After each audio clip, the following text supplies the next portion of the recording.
Welcome back everybody, Mudford here. I'm out here in the shop with Jeremiah today. I've had a puddle of antifreeze under my truck. It's a 2002 F350 with a 7.3 diesel. And I've determined, the best I can tell, it's coming from the weep hole on the water pump. So we've got a new water pump here, a lifetime one from AutoZone. We're going to go ahead now and work on getting the old one out. Probably going to change the thermostat while I got it apart because the thermostat goes right here. So we're going to have to swap that housing over. So might as well do that also.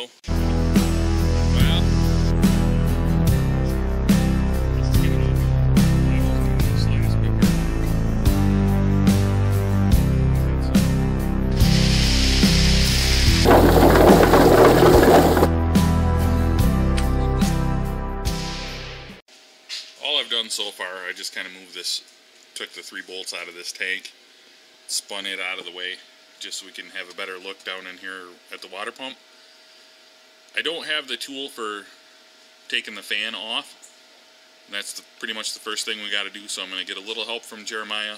He's going to hold the belt tensioner and give it as much tension as he can while I put a pipe wrench on the fan, the big fan bolt that holds the fan onto the water pump, and hopefully I can get it to break loose. Okay, we tried putting more tension on the belt with a 1/2-inch drive ratchet wrench, and then I had a pipe wrench on the fan, the big bolt on the fan, trying to get it loose. It did not work, so we ended up running back into AutoZone, and we rented this kit. It's like has a bunch of different sizes. Those fit on the 4 bolts that hold the pulley on, and then that wrenches like that one there fit on the big bolt. And we paid $100 for this, and then as soon as we're done we take it back and get our $100 refunded. So I have the one piece over the 4 bolts, and I have this other wrench on, and it was turning pretty hard, so I actually, to break it loose, I had to put a breaker bar on there and then use my other hand to hold this one. I don't know if you can see, it's turning, so it's loose. So I'm going to go ahead and take it out and show you exactly what we did. So that's what hooks on what turns the big bolt. And then we use this it goes on the 4 bolts that hold the pulley on and holds it stationary. Because that's what the problem was before, is it was spinning on me. So now we can just turn the fan blade, and we should be able to get it to unthread itself. I'm going to set the camera down so that I don't drop the fan and either break it or hurt the radiator. I got a pulley here, a little bit of wobble on this pulley. I just replaced the belt. It probably wouldn't be a bad idea to change that right now. Okay, naturally you're going to want to take the belt loose and pull it off next.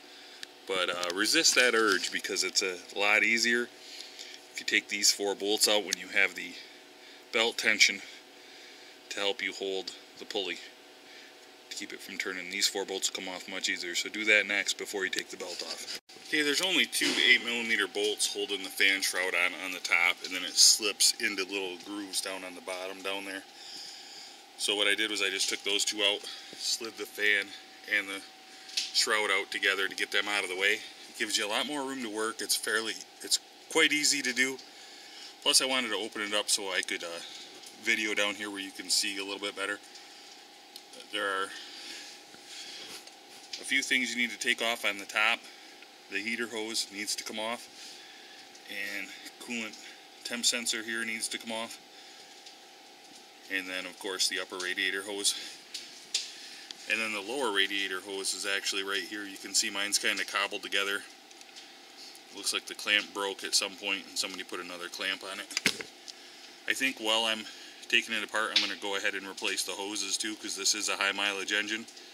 The best thing to do with the pulley bolts is to put a box end wrench on them and give them a quick tap with a hammer, because if you try just to turn them, it's going to spin, the pulley is going to spin. It'll slip on the belt there. So if you just give it some quick taps with a hammer right here, you can usually get it loose. just like that.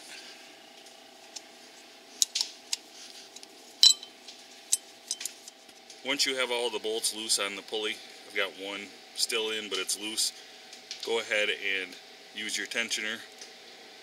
Take the tension off the belt and pop the belt off that upper pulley, and then you can take your belt off.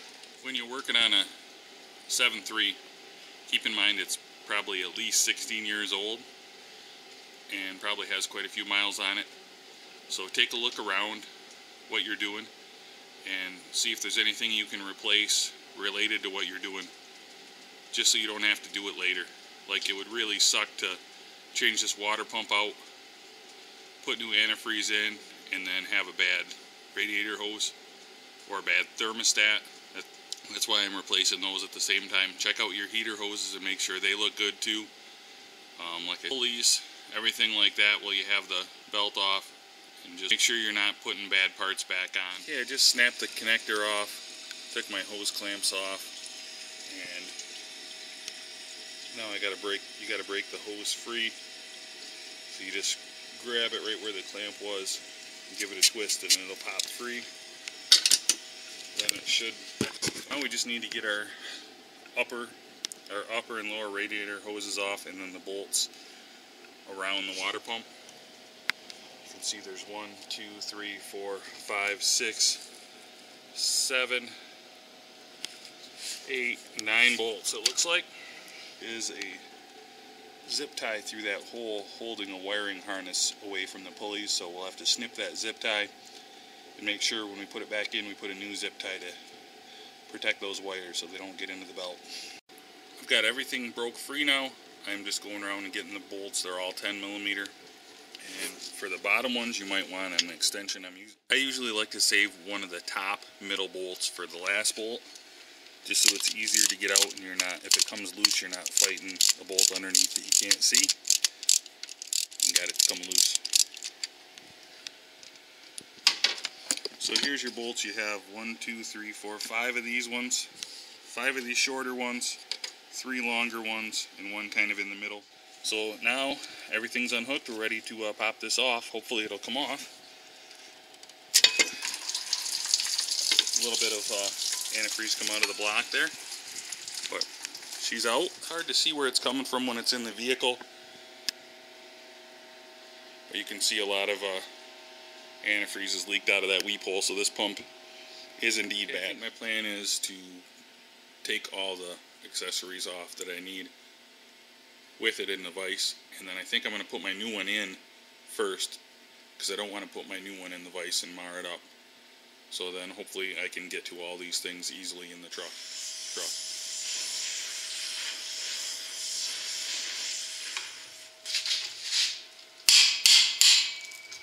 That did the trick. Easiest way to do the temp sensor is with a 3/4 inch box end. Get it started.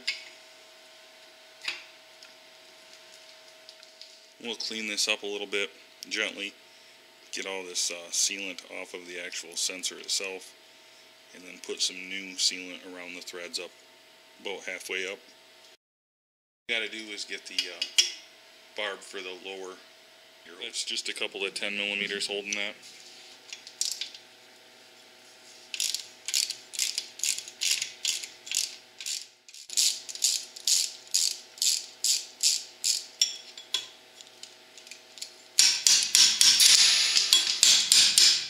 Putting a new pump in, so that surface on the pump is going to be nice and clean, but your surface of your front cover may not be, so you're going to need to decide how much you need to clean that up, or if you need to clean it up.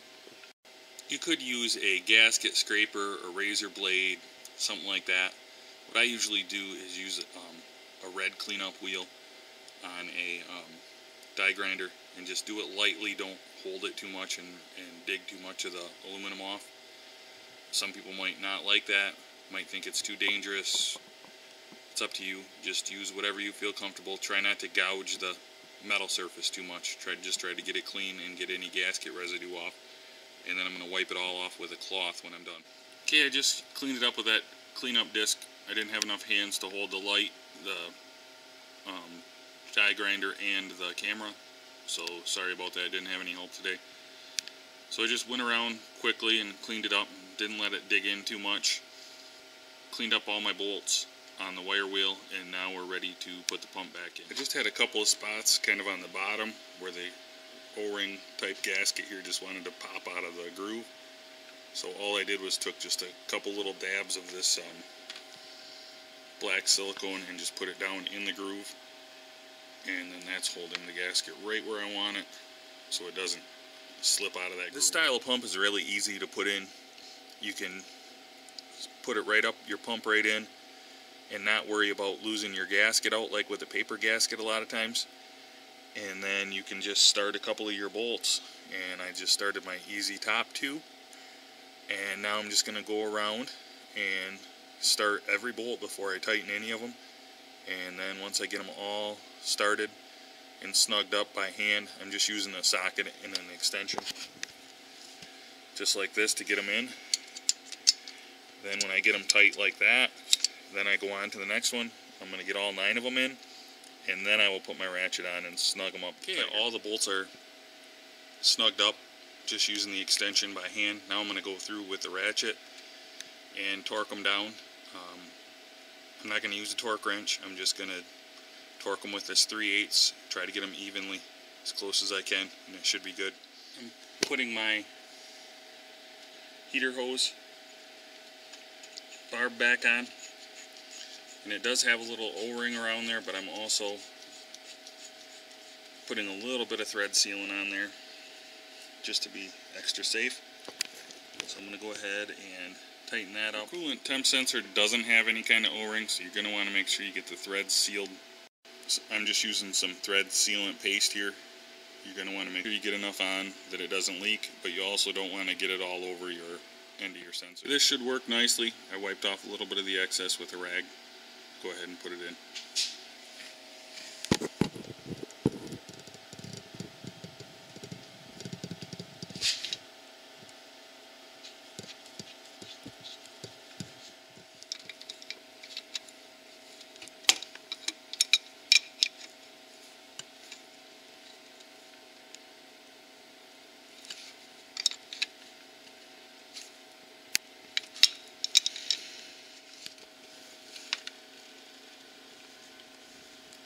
Okay, we'll call that good right there. Next thing I'm going to do is drop the thermostat in. I cleaned up the bottom side of the housing where it's going to set on the water pump, and I cleaned up the bolts. First thing you do is just drop your thermostat down in there, and then you're going to want to take your new O-ring gasket. This is a square one, square lip, square edge. Fit it right down in there with it, right on top of it, just like so. And then you're going to set your housing on. Okay, there's that. Okay, that went on easy enough. Now I just got to slide my clamp back down. And there's the coolant temp. Alright, I have the new tensioner on. I think that'll be a lot better. So I'm just going to go ahead now and put my belt back on, and then I'm going to tighten up my 4 bolts real quick down there. Jeremiah's just tightening the clamps on the upper radiator hose. This is the new one we just got from AutoZone. There's an extra clamp here just to hold this away from the serpentine belt. He's going to tighten that up a little bit next.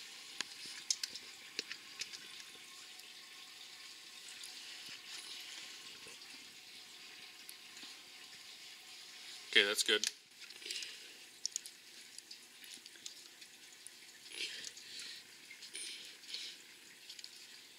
That'll make your hands stronger too. Okay, now let's switch to the rag.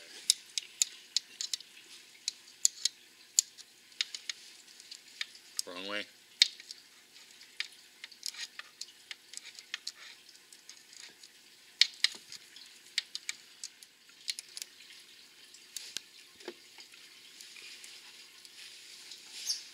Turn it.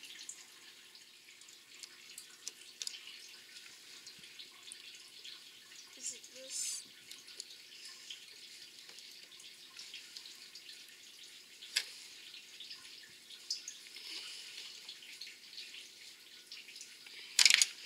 Oh, you alright?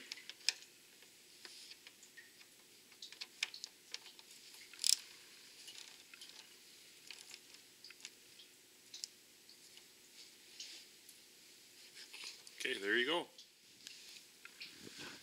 Okay, he's got the upper one. The upper hose is on and the clamps are tightened. That's the lower radiator hose. That's where the coolant bottle goes in. Okay, I got a lot of the crusties off. It's not perfect, but it's a lot better than it was. I put the O-ring on, and then I put a little bead of silicone around it.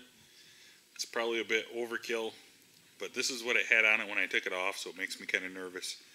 So I put a little bit on just to make sure that it's not going to leak. So I've got my bolts tight holding the flange with the barb for the lower radiator hose where it mounts to the water pump. So I'm going to go ahead and slip my lower hose up into place. Okay, the lower hose is in now, the new one with the clamp on, and the hose going up to the bottle is ready. And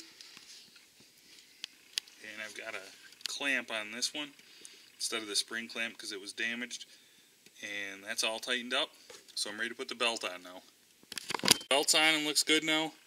All I need to do is slip the fan and the shroud in together. First thing I realized juggling this fan and the shroud, trying to slide it down into place, is it's not going to go with this upper radiator hose in. So I went ahead, took the clamp loose, I'm going to pop it off. Hopefully I can manage to get this in without dropping the fan and breaking it or busting the radiator. One thing you want to watch for is when you're fitting the shroud on, make sure this doesn't sneak inside the shroud. It tried to. And then it is a little bit tricky getting the fan started, the first thread. You just got to be real patient and make sure you don't drop the fan. And then once you get it started, it should thread right on. Then one thing I almost forgot was after the belt's on, you want to tighten the 4 bolts up to hold the pulley on. That's probably a lot easier without the fan on. And I'm just going to put a pipe wrench because I already took the tool back to AutoZone. So I'm just going to use a pipe wrench and give it a little tap to make sure it's snug. Okay, I'm just lacking one thing now of starting up. I got to get this bottle in and then get the antifreeze in the bottle and the radiator and the whole engine. But this is quite easy. There's the hose barb on the bottom and then there's the overflow one. Super easy. I'm just going to get them hooked up. Put my 3 bolts. 2 on the bottom, 1 up here, get her bolted in and get her filled. On second thought, I think it may be a lot easier to hook this up first and then feed it down through because the bottom of the radiator is quite easy to get to. So I'm going to go ahead and pop that loose, feed this up and get it connected on here first and then feed it. Another plus to hooking it up here first is then you wouldn't have to worry about fighting this when you're putting the shroud in either. So that, and hindsight, that's probably a good idea. Route this overflow hose under here before you put this bolt in, unlike the way I did it. Then you just got to pull it. Otherwise, you're going to have to pull it back off because it's a pain, or try to feed it through. It's easier if you just remember to route it through first. So here's the coolant I got. This is from Peak. It has the diesel additives already in it, so you don't have to add the supplementals. And it does have the Ford, so I think this is the right stuff. So I went ahead and got 4 gallons of this, and I'm not sure what the deal was. When they rang it up, it was only $8.35 per gallon at Advance Auto, and I even asked the guy, I said, how much does that ring up? And he said $8.35. So I think that's awful cheap for this stuff. I think it's normally $17, $18 a gallon. So everything is back together now. I got the tank on. I've got some antifreeze in it. Takes a lot. Like most diesels, has high capacities for everything. So I think it's going to be around 8 gallons.